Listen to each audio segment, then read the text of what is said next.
Class में हम study करने वाले हैं एक ऐसा टॉपिक जिससे हमें ये पता चलेगा कि अंडा जो है उबलने से पहले लिक्विड में होता है और उबलने के बाद में उसमें कैसे हो जाता है, सॉलिड में कन्वर्ट हो जाता है। ऐसा क्यों होता है, क्या वो हमारे बायोमोलिक्यूल से रिलेटेड है? तो आज की इस क्लास में जैसे ही आप वीडियो को कंप्लीट देखोगे आपको इसका आंसर जो है वो समझ में आ जाएगा। My dear students, welcome back to one more video. आज की इस क्लास में हम स्टडी करने वाले हैं प्रोटीन्स का ही एक और बहुत ही ज्यादा इंपॉर्टेंट पार्ट जिसे हम कहेंगे पेप्टाइड्स और डीनेचुरेशन ऑफ प्रोटीन। आज जो हम ये दो टॉपिक कवर करने वाले हैं, ये दोनों टॉपिक फिर से मैं कहूंगी कि ये क्वेश्चन फ्रेम्ड टॉपिक है जिसके ऊपर काफी सारे क्वेश्चंस बन सकते हैं। तो अभी हम सबसे पहले स्टार्ट करेंगे, प्रोटीन्स का ही टॉपिक है ये और वो है पेप्टाइड्स।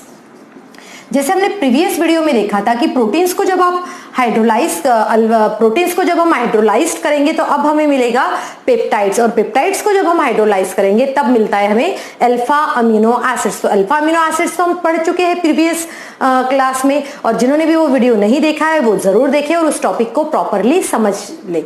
अब हम देखते हैं पेप्टाइड्स। पेप्टाइड्स क्या होते हैं? चलो अभी मैं आपको सबसे पहले अल्फा अमीनो एसिड्स बताती हूँ। अब मुझे पता है कि अल्फा अमीनो एसिड्स में क्या होता है, ये मैंने जनरल फॉर्मूला अभी हमने इसके पहले वाली क्लास में भी देखा था, ये जनरल फॉर्मूला अभी हम स्टडी करेंगे। अब क्या होगा, अगर इसी फॉर्मूला में अगर मैं यहां पर देखो, अगर मैं यहां पर सिर्फ एक H लिखती हूं तो ये क्या होगा, एक डिफरेंट टाइप का अल्फा अमीनो एसिड होगा। अगर मैं इसकी जगह CH3 लिखती हूं तो वो भी क्या होगा, एक डिफरेंट टाइप का अमीनो एसिड होगा। तो अमीनो एसिड्स जितने भी है, अल्फा अमीनो एसिड्स जितने भी होते हैं, ये alpha amino acids can be differ, alpha amino acids can differ only in R group. जैसे ही आप उसका R ग्रुप चेंज करोगे वैसे ही वो क्या हो जाएंगे, उसमें डिफर हो जाएंगे, उनका स्ट्रक्चर जो है वो डिफरेंट हो जाएगा। जैसे फॉर एग्जांपल मैं आपको यहाँ पर बताती हूँ कि अगर मैंने इसको स्ट्रक्चर थोड़ा सा डिफरेंट कैसे किया, जैसे अब यहाँ पर देखो, यहाँ पर हमारे पास क्या था पहले, यहाँ पर अगर मैं इसको चलो हटा देते हैं, हमारा जनरल फॉर्मूला क्या था, RCH, यहाँ पर COOH और यहाँ पर आ जाएगा NH2। अगर मैं इसी R की जगह में इसको H लिख देती हूँ तो ये फॉर्मूला कैसे हो जाएगा, ये हो जाएगा NH2CH2COOH और इसे कहा जाता है ग्लाइसिन। ग्लाइसिन क्या है, एक अल्फा अमीनो एसिड है। अब क्या होगा, इसी H की जगह मैं अगर CH3 लिख देती हूँ तो ये कैसे हो जाएगा, अब इसी फॉर्मूला को मैं थोड़ा सा ऐसे लिखती हूँ तब हमें अच्छे से समझ में आए, तो ये कैसे हो जाएगा, CH3 और यहाँ पर आ जाएगा COOH, तो इसे कहा जाता है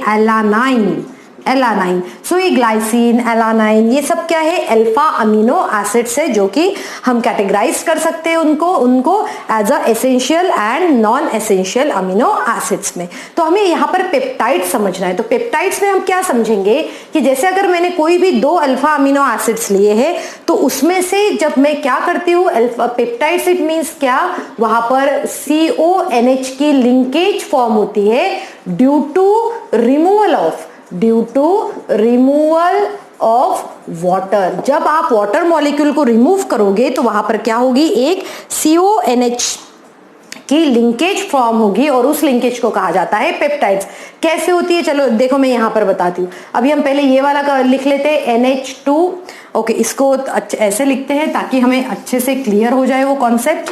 वो है NH2, यहाँ पर आ जाएगा क्या लिखेंगे हम यहाँ पर, CH2 फिर C डबल बॉन्ड OH। तो ये इसका नाम हमने क्या बताया था, हमने बताया था इसका नाम ग्लाइसिन, या फिर हम इसको सिंपल GLY भी कह सकते हैं।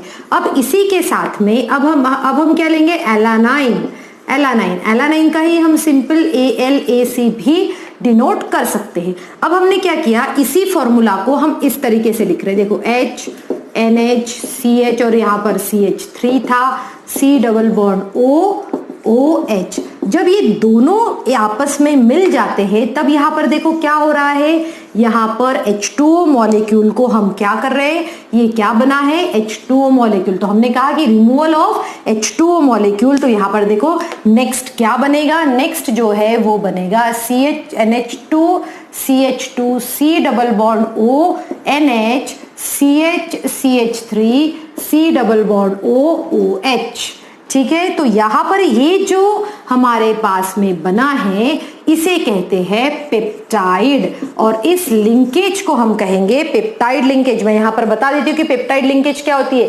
ये देखो, ये CONH की जो लिंकेज है इसे कहा जाता है पेप्टाइड लिंकेज, और इसको हम पेप्टाइड भी कह सकते हैं। अब स्टूडेंट ध्यान से देखो, ये पेप्टाइड्स में हमने यहां पर क्या लिए थे, 2 अल्फा अमीनो एसिड्स लिए। कितने लिए? 2 अल्फा अमीनो एसिड्स लिए, और फिर हमने बनाया है पेप्टाइड बनाया। और इसी बेसिस पे number of alpha amino acids involved in the formation of peptides can be classified as, first हम लेंगे ओलिगोपेप्टाइड्स। क्या लेंगे हम? ओलिगोपेप्टाइड्स लेंगे।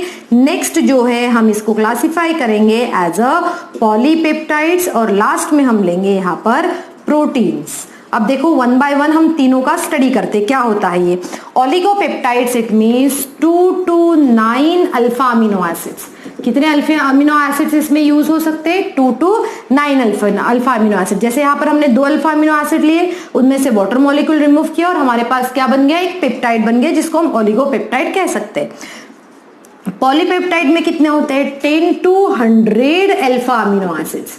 कितने होते हैं? 10 to 100 अल्फा अमीनो एसिड्स। और प्रोटीन्स क्या होते हैं? ये होते हैं more than 100 alpha amino acid. So protein जो बना हुआ है ये more than alpha amino acid से बना हुआ है। और इसी तरीके से प्रोटीन के बारे में अभी हम स्टडी कर सकते हैं। हमें समझ में आना चाहिए कि पेप्टाइड लिंकेज क्या होती है, किस तरीके से बनती है, और साथ में ही हम पेप्टाइड्स को ओलिगो, पॉली एंड प्रोटीन्स में किस तरीके से क्लासिफाई कर सकते हैं। सो स्टूडेंट, आई होप आपको ये पेप्टाइड्स वाला कॉन्सेप्ट जो है वो अच्छे से समझ में आ गया होगा।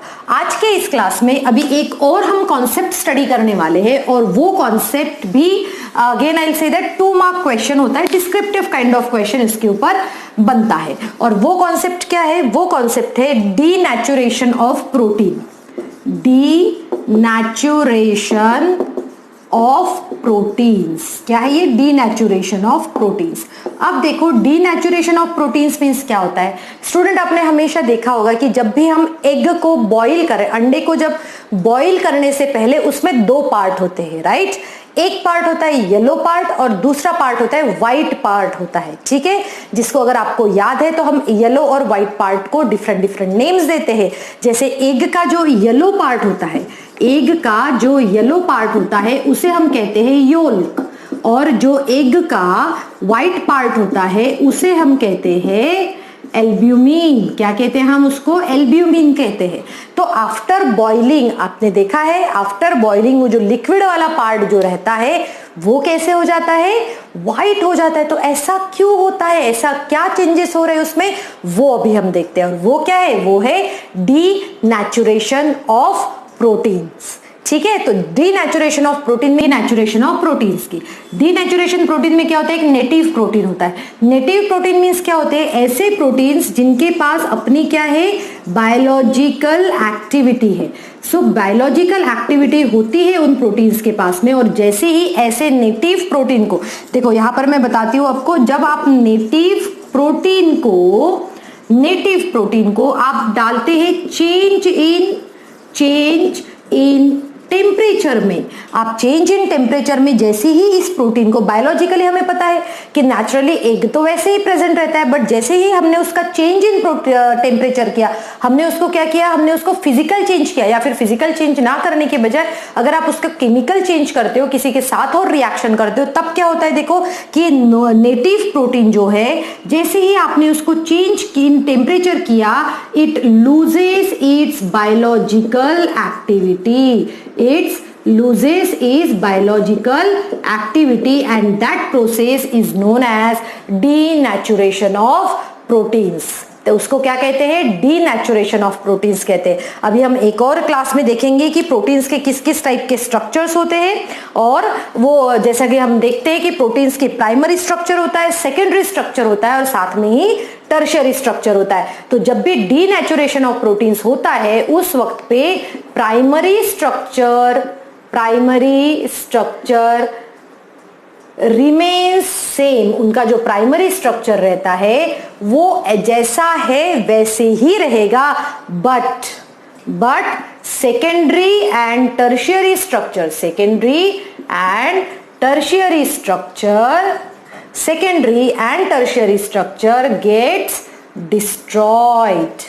क्या हो रहा है, वो ये डिस्ट्रॉयड हो रहा है। तो जब भी आप किसी नेटिव प्रोटीन को change in temperature, it means physical change करवाते या फिर केमिकल चेंज करवाते, उस कंडीशन में वो प्रोटीन अपनी बायोलॉजिकल एक्टिविटी, जो उसका बायोलॉजिकल एक्टिविटी है, जो भी फंक्शन, वो लूज कर देता है। और इसीलिए और वो क्या होता है, उसके पीएच में भी चेंज करवाता है। And such type of process is known as denaturation of process. It means अगर आपसे अगली बार से अगर कोई पूछे कि भाई अंडा जो है उबलने से पहले लिक्विड में होता है और बॉईल होने के बाद में वो किस में हो जाता है, सॉलिड में होता है, तो ऐसा क्यों होता है, क्यों होता है, हम कहेंगे कि उसमें क्या, कौन सी प्रोसेस हो रही है, डीनेचुरेशन ऑफ प्रोटीन्स हो रही है। और डीनेचुरेशन ऑफ प्रोटीन्स में क्या होता है, जब भी आप नेटिव प्रोटीन को किसी भी चेंज इन टेम्परेचर पे डालते हो तो वो अपनी बायोलॉजिकल एक्टिविटी लूज करता है। लूज करता है इन मीन्स क्या, कि उसका जो सेकेंडरी और टर्शियरी स्ट्रक्चर होता है वो कंप्लीटली डिस्ट्रॉय हो जाता है और प्राइमरी स्ट्रक्चर जैसे के वैसे ही रखता है। और इसी प्रोसेस को कहा जाता है denaturation of proteins. So I hope student आज के ये दोनों टॉपिक्स आपको बहुत ही अच्छे से समझ में आ गए होंगे। Thank you students and have a good day ahead.